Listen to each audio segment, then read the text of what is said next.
નમસ્કાર દર્શક મિત્રો, આપ જોઈ રહ્યા છો મુંબઈ તરંગ ન્યૂઝ. હું છું એન્કર અર્પિતા પટેલ. હવે જોઈએ અગત્યના સમાચાર. સુરત ખાતે નવનિર્મિત યુનિવર્સલ સુપર સ્પેશિયાલિટી હોસ્પિટલની પ્રી લોન્ચ પ્રેસ કોન્ફરન્સ યોજાઈ. ભારતનું પ્રથમ હૃદય અને ફેફસાના ગંભીર દર્દીઓ માટે સમર્પિત તાઇવાની ECMO ટ્રીટમેન્ટ સેન્ટર કાર્યરત. 54 લેવલ 3નું વિશાળ ICU અને દક્ષિણ ગુજરાતની સૌપ્રથમ મલ્ટી ઓર્ગન ટ્રાન્સપ્લાન્ટ સેન્ટર સાથે અનેક અદ્યતન સુવિધાઓનો સમાવેશ. 200 બેડની 200 ડોક્ટરોના સહિયારા પ્રયાસોએ બનેલી હોસ્પિટલથી શહેરનું આરોગ્ય ક્ષેત્ર બનશે અડીખમ. રિપોર્ટર વિજય મકવાણા, મુંબઈ તરંગ ન્યૂઝ, સુરત. ઘરમાં એક પેશન્ટ હોય જ છે અને કેન્સરમાં મેઇન જે વસ્તુ છે એ રેડિયેશન છે.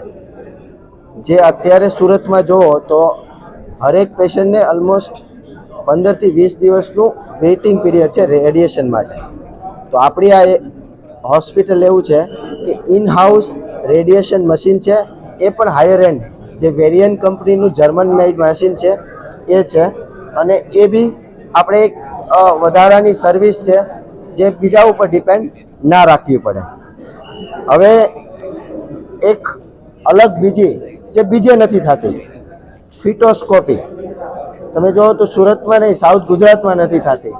મતલબ બાળક જ્યારે પેટમાં હોય, બાળક નીકળી ગયા પછી સર્જરીઓ તો બહુ થતી હોય છે, પણ જ્યારે પેટમાં હોય અને એવી કન્ડિશન આવે કે જ્યારે એને બચાવવા માટે સર્જરી કરીએ તો જ બચી શકે, તો એવી સિસ્ટમના